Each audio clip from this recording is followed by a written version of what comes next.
Hello, and welcome to Book Dreams, the podcast for everyone who loves books and has ever wondered about them. I'm Julie Sternberg, author of a number of children's books, including Like Pickle Juice on a Cookie and its sequels, and the Top Secret Diary of Celie Valentine series. And I'm Eve Yohalem. I'm also a children's book author. My books include The Truth According to Blue and Cast Off, The Strange Adventures of Petra de Winter and Bram Broen. In each episode of this podcast, we consider a book-related question. And in this episode, we explore what can books do that other forms of activism can't. The book that we're addressing today is called Is Rape a Crime? Usually, we seek out joyful topics. This topic is certainly more difficult, but it's also, as you'll see, a call to action. And it's a testament to strength and to healing. And our conversation today left me, at least, feeling a desire to fight for change. I assume that's true for you too, Eve. Is that? Absolutely. It was illuminating as well. I thought that I knew a lot about sexual assault, but it turns out there was a lot I didn't know about how sexual assault crimes are treated in the legal system. And it's true. Knowledge is power. And so there is, I think, something very empowering about our conversation with Michelle and hopefully this episode. Yeah, I agree. After our conversation, I came across this quote from James Baldwin, which I think is so apt. He said, "Not everything that is faced can be changed, but nothing can be changed until it is faced." And Michelle Bowdler, the author of this book, does such a brave and honest job of facing what happened to her and what's happening systemically with respect to sexual assault cases. So this conversation isn't joyful. We can't call it that, but I think we can call it inspiring and motivating. Absolutely. So Michelle's book is called Is Rape a Crime? In the 1980s, she was the victim of a home break-in and rapes. Her book details those crimes and the failure of the criminal justice system to address them. It also goes a huge step further to explore how, even though rape is described as a despicable act and is legally a felony in our country, sexual assaults are crimes that are uniquely trivialized and ignored by the system. Yes. Michelle also talks about how an experience like hers affects your job and affects relationships with loved ones. She also tells us what you can do if someone you love is sexually assaulted. And I found that very empowering. Michelle talks about, too, how she was able not just to recover, but to move on and to find love and joy. That also is really inspiring and, I think, helpful. Yes. So let's tell you a little bit about Michelle. Michelle Bowdler is the Executive Director of Health at Tufts University and the author of Is Rape a Crime? A Memoir, an Investigation, and a Manifesto, which was longlisted for the National Book Award.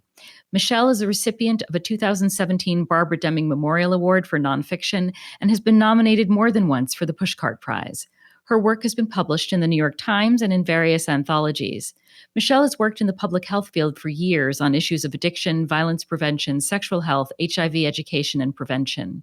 We started by asking Michelle whether the act of writing the book was helpful to her in any way, and here's what she said. The writing process was very helpful, but in a way that I didn't expect. I had been an English major in college. I had taken a lot of writing classes. I was young, I was just learning, and really got waylaid by this attack in my home.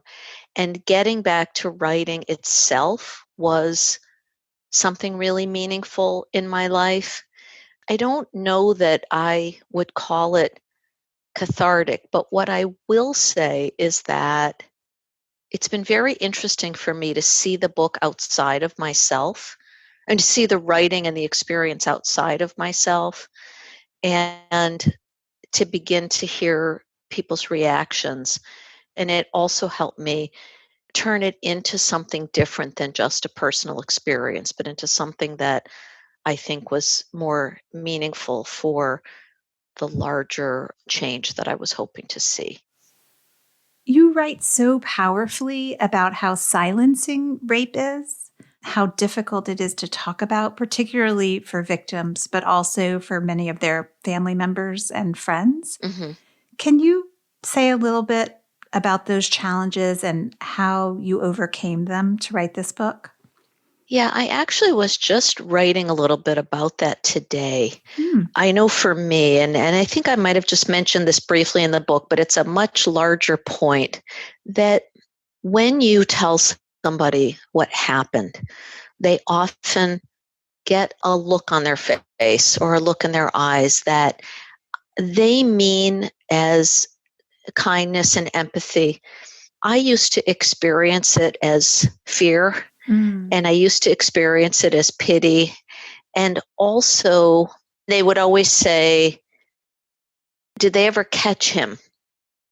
And then I would have to say, them. Mm. And then they would look even more horrified. And so then I had to reckon with that this thing that was simply part of an experience that I didn't choose, but that was part of my life, was so hard for others. And so it wasn't that I was ashamed of what had happened or that I felt like it was my fault or that I would be judged, but it was simply something that I experienced as elongating the difference between myself and others in a way that made me feel alone.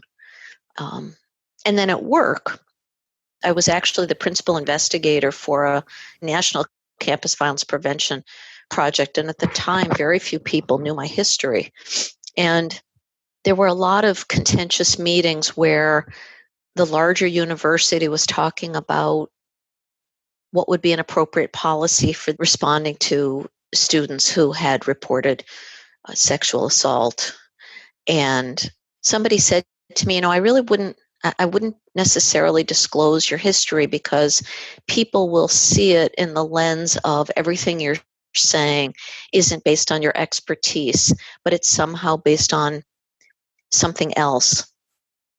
At the time I listened, but I actually really disagree with that. I don't think that having an experience and being able to talk about the impact should negate what it is a person has to offer others. And I found that when I started telling people, or even now when a lot of my colleagues have actually read the book, they have had nothing but both an appreciation of the writing and the message, but also they say, I really didn't even understand the full impact of this, and it was really instructive and important for me to read it. I would think the combination is so powerful, right? Not just your expertise, but along with the experience. Yeah. So I have 2 daughters in college now. As you well know, the rates of sexual assault on campus are terrifying. Yeah. Something that I worry about, which I think is part of why I was particularly moved by the difficulties that you had interacting with your mother in the immediate aftermath of your attack. Mother-daughter relationships are just fraught. Yeah. Do you mind sharing what happened with your mom? And do you have any advice for mothers who are having this kind of devastating experience? Yeah, that's a great question, and I don't mind at all. So I was a recently graduated person living what I thought was like the best life ever in terms of really having my independence. And part of that included feeling like I was ready to be on my own. And in my family, we all live far apart. So when we would go to visit for Thanksgiving and everybody would converge on my mother's house, I might say something like, "Oh, I think I'm going to take the dog out for a walk." And everyone would be like, "Oh, I'll go. Wait, I want to go. I want to go." It was like everyone had to join arms and like try to find a way to get out the door together. And so I knew that by calling my mother, it was the same thing as calling my mother, my sister, and my 2 aunts, because they would all want to come and converge on Boston. Mm-hmm. My mother had lost her husband when she was a 31-year-old woman. She raised 2 children by herself. Her second marriage was really problematic, and she was struggling herself at the time that this happened. And I needed help so much. And I felt like if I asked her to come, there would be some part of her coming that would require me to take care of her. Even a question like, what hotel is close to you? Or do you think it makes sense for us to all stay together? How long do you think we should stay? I felt like I didn't have the capacity to answer any questions. I just needed to be around people who could just be with me. Mm-hmm. And so I said, don't come. And to this day, I don't really know if I meant it, but I said it. I said, give it some time. I need some time.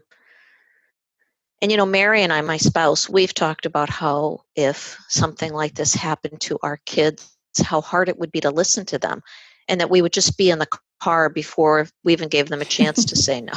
Yeah. And that's not to judge my mother, but it's to sort of say that maybe what I asked wasn't exactly fair, but it was what I needed.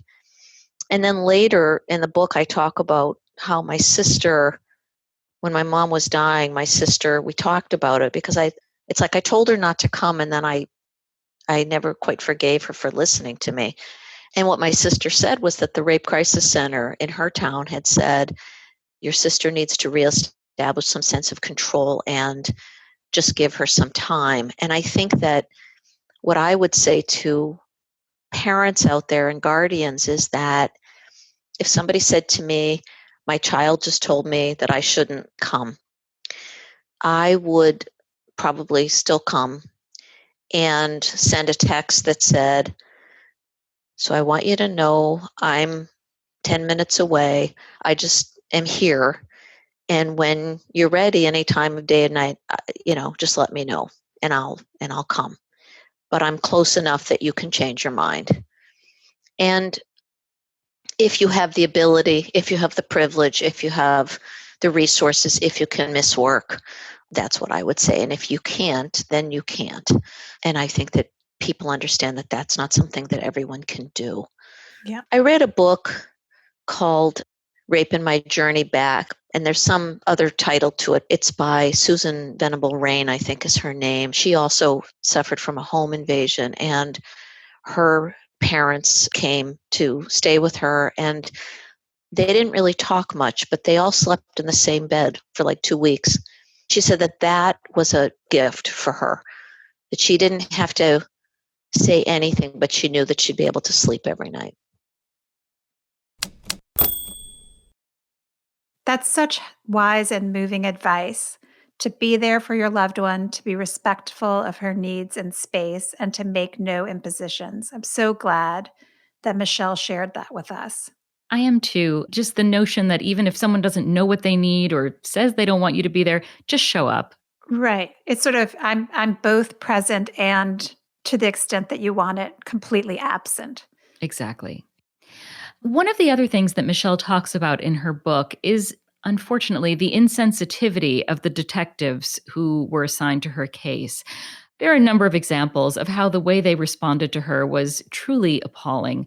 Her words will describe this much better than mine ever could. So I'm just going to read a little bit of her description of what happened the day after her attack when she got herself to the police station for fingerprinting.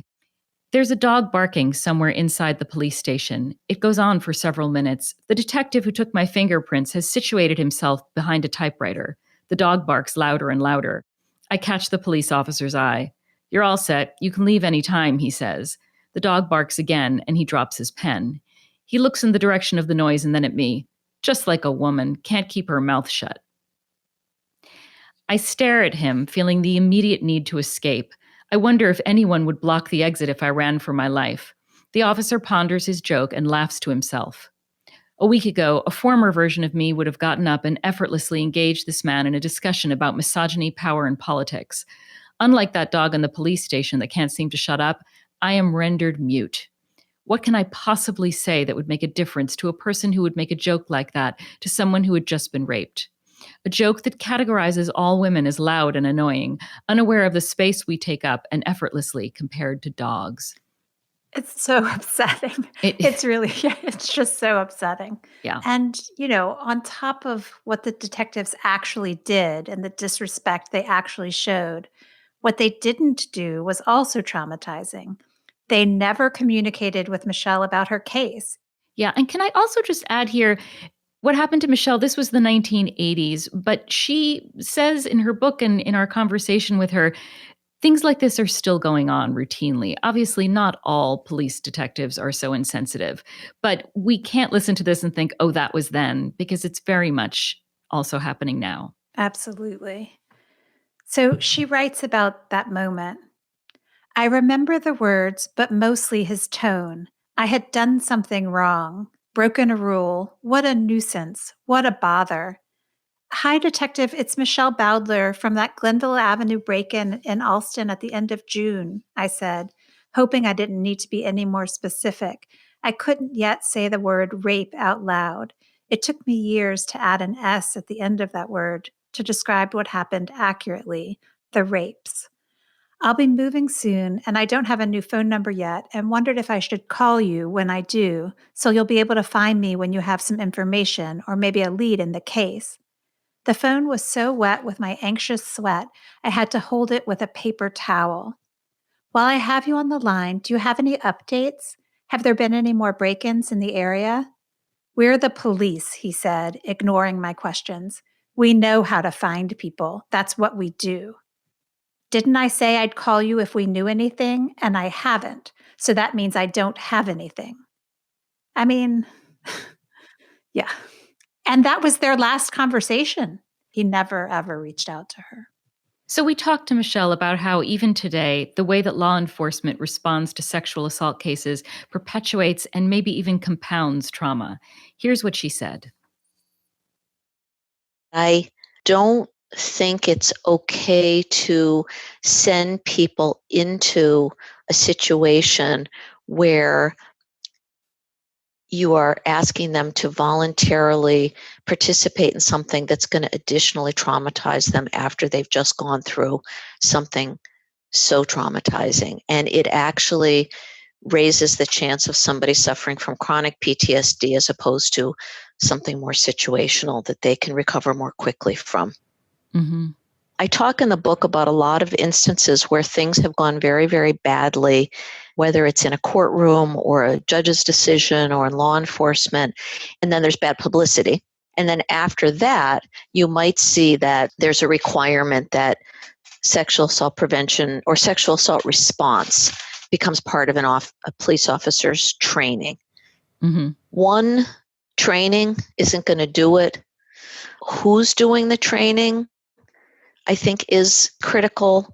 Are you talking to another police officer who's explaining to you their version of what a sexual assault victim is going through, or is it done by experts in the field?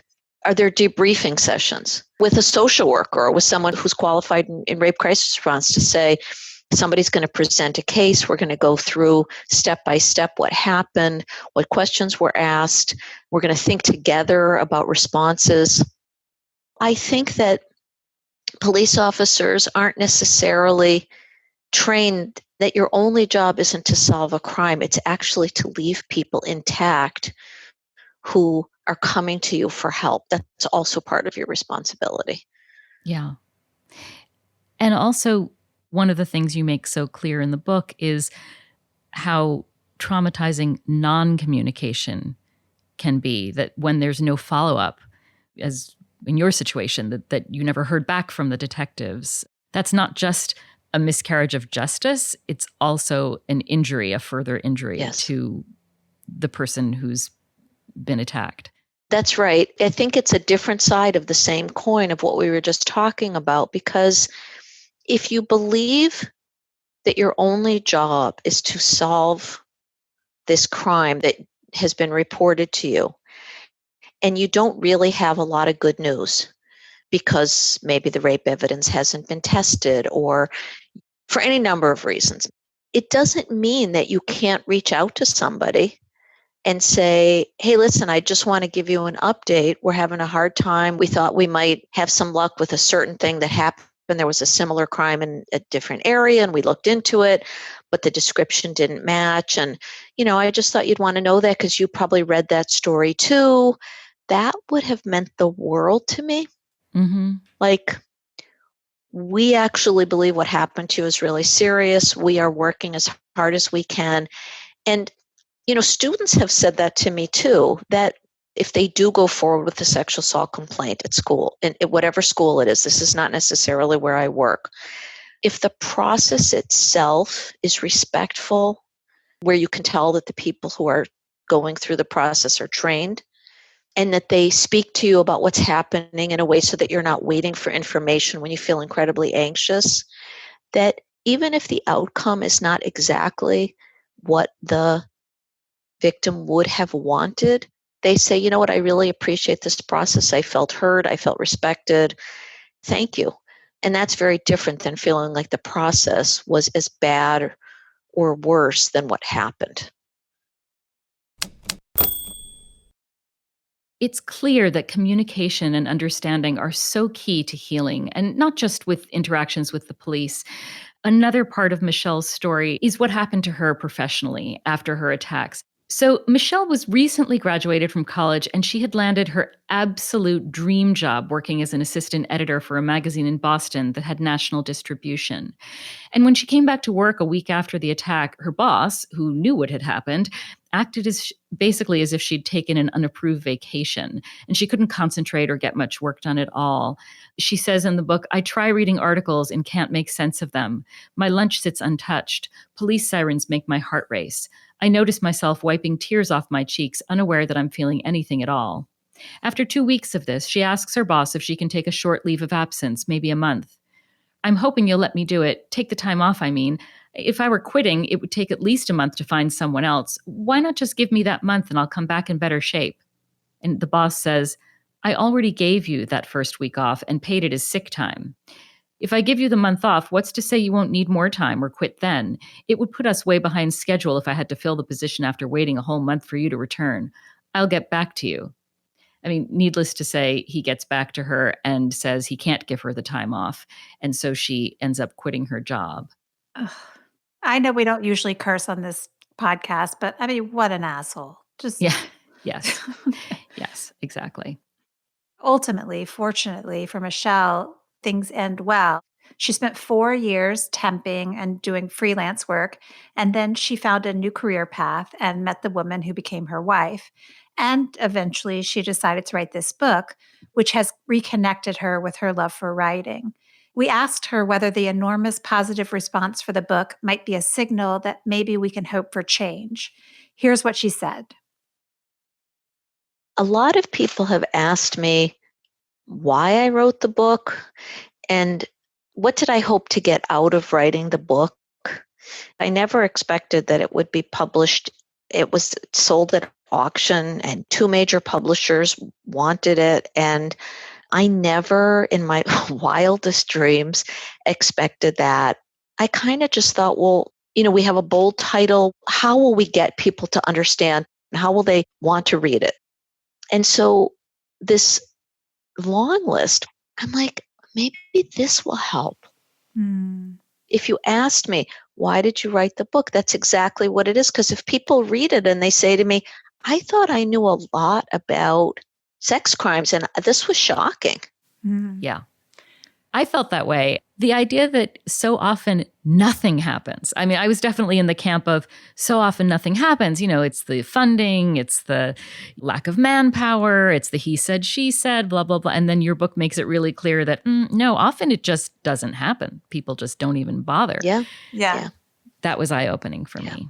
And also, as impossibly difficult as it must have been to tell your personal story in as much detail as you did, really putting us there and talking about the ramifications of this act for so many years afterwards, that must have been so hard. But it was also, for the reader, I came away from this feeling about that experience something on a different level, I think, than I had before. Well, thank you, because that was why I did it. I felt like you can't understand the impact of the disregard if you don't understand what actually happened. So maybe now is the right time to talk about the title of your book, Okay. Is Rape a Crime? Yeah. Can you explain what you mean by that? There's really 2 reasons for the title. One is that it's an actual question that somebody asked me. I was at an advocacy event with somebody. We felt like we were being asked to help law enforcement understand the impact of knocking on somebody's door 20 years after they were assaulted and saying, we just got to testing our quote unquote backlogged rape kits, and guess what? We found your perpetrator, and not only that, but it's tied to 7 other crimes. She looked at me and she said, you really have to ask yourself if rape can be considered a crime, given what's been happening to this rape evidence, the non-investigation. And she sort of went through all the ways in which sexual assault and rape are minimized and our cases neglected. And that always stuck with me. And then it was clear to me that the myth that society puts forth is that rape is one of the most serious violations that can happen to a human being, that it is horrific, that it's horrible, that it's unimaginable. And all of that is true. But then the response is, what is it, like less than 10 out of 1,000 rapes ever result in anybody spending a day in jail. And a lot of cases are deemed as unfounded or baseless before an investigation even occurs. Rapists are excused in court because they came from a quote unquote good family and we don't want to ruin their future.